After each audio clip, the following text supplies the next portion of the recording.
কিন্তু তাদেরকে কোন রকমের ভরসায় আমরা অভিভাবকরা গভীরভাবে উদ্বিগ্ন এবং আপনাদের মনে স্টুডেন্ট করে এখান থেকে প্রতি বছর কোনো রকমের বৃত্তিফল মজা হবে অথচ পাঁচশোকে একটা প্রতিষ্ঠান আছে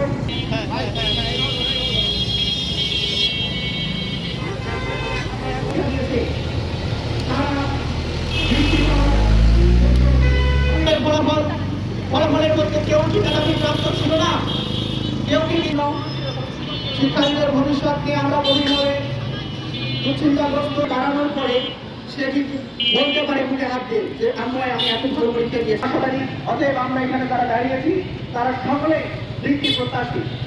এই রোদে দাঁড়ানো তো আমাদের কোনো দরকার ছিল না। মাননীয় শিক্ষামন্ত্রী মহোদয়কে রোজা করার পরে আমরা আশাবাদী ছিলাম যে আপনি বৃত্তি পরীক্ষা নেবে, কিন্তু নেন না, তৎকালীন সরকারে নেয় নাকি।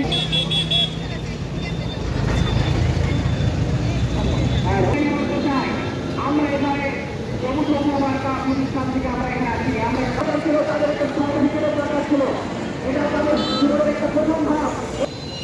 আমি আপনাদের আবার বলতে চাই আমাদের এই বিষয়টি যখন আমরা দেখতে পাই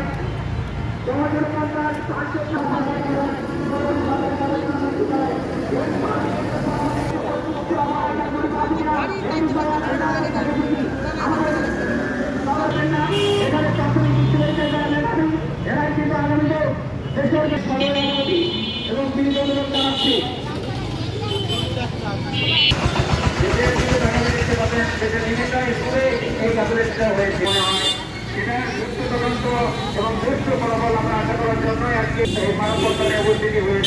আমাদের কমলমণি বিদ্যালয়ের নিয়ে এই রোদের মধ্যে এটাকে আমাদের একটা অভিভাবক বলতে চাই।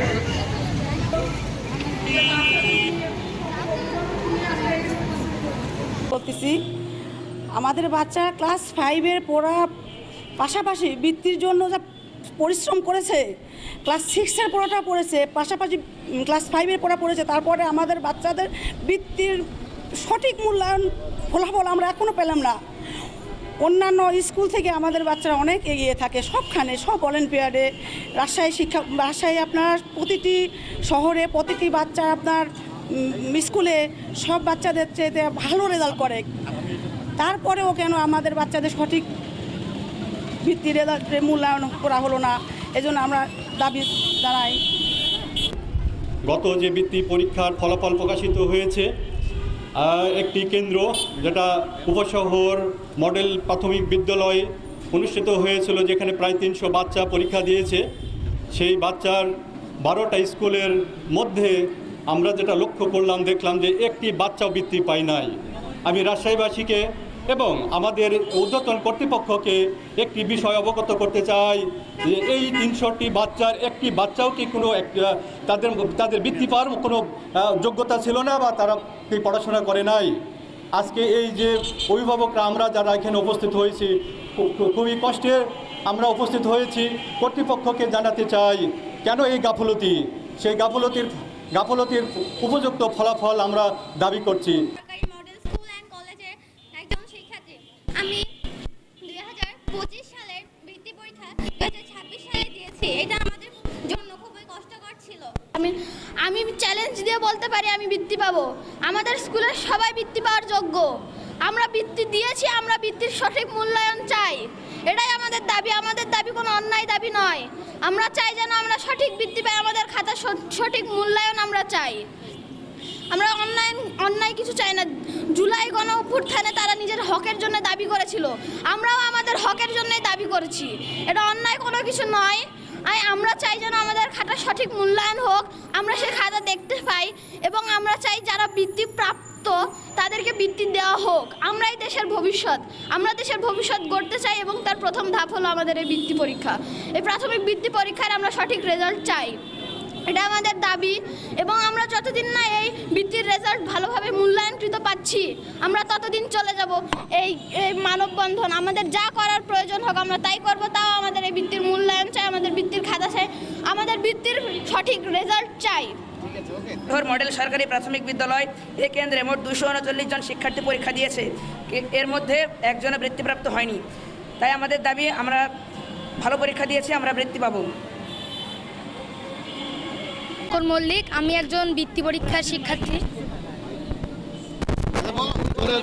আমার নাম অঙ্কন মল্লিক, আমি একজন বৃত্তি পরীক্ষার শিক্ষার্থী। আমি চ্যালেঞ্জ করে বলতে পারবো যে আমি বৃত্তি পাবো, কেননা আমরা চাই যে হচ্ছে আমরা বৃত্তি পাই আর না পাই, কিন্তু খাতারে দেখাবো, খাতারে দেখার আমরা খাতারে দেখবো, এটাই আমাদের দাবি। আমরা একজন ছাত্রী, আমরা গত 2025 সালে পরীক্ষা 2026 সালে দিয়েছি। আমরা আমাদের ক্লাস 6-এর পরীক্ষার সাথে 5-এর পরীক্ষা অনেক কষ্ট করে অ্যাডজাস্টমেন্ট করে পরীক্ষাটা শেষ করছি, কিন্তু আমরা আমাদের সে ন্যায্য মূল্যায়ন পাইনি। আমাদের স্কুলের কেউ বৃত্তি পায়নি এবং কি উপসহমত সরকারি বিদ্যালয়ে দেওয়া কোনো শিক্ষার্থী বৃত্তি পায়নি। আমরা আমাদের ন্যায্য অধিকার চাই। আমরা আমাদের ন্যায্য অধিকার না পাওয়া পর্যন্ত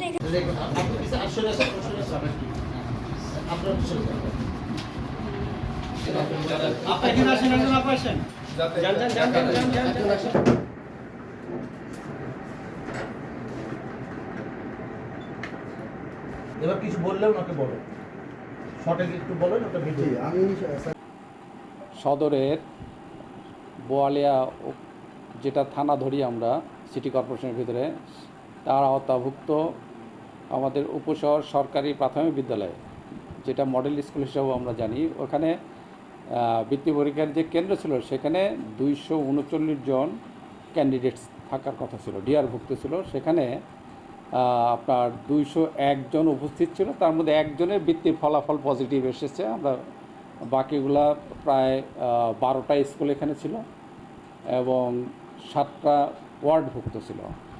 এই সংশ্লিষ্ট এলাকার অভিভাবকবৃন্দ এই ফলাফলে সন্তুষ্ট হন নাই, বিধায় তারা এই বৃত্তির ফলাফলের অসঙ্গতি মনে করেছেন। এই অসঙ্গতি দূরীকরণের জন্য তারা আমার কাছে একটা স্মারকলিপি দিয়েছেন। আমরা স্মারকলিপিটা যথাযথভাবে কর্তৃপক্ষের নিকট প্রেরণ করবো, ইনশাআল্লাহ সুপারিশ সহকারে প্রেরণ করবো।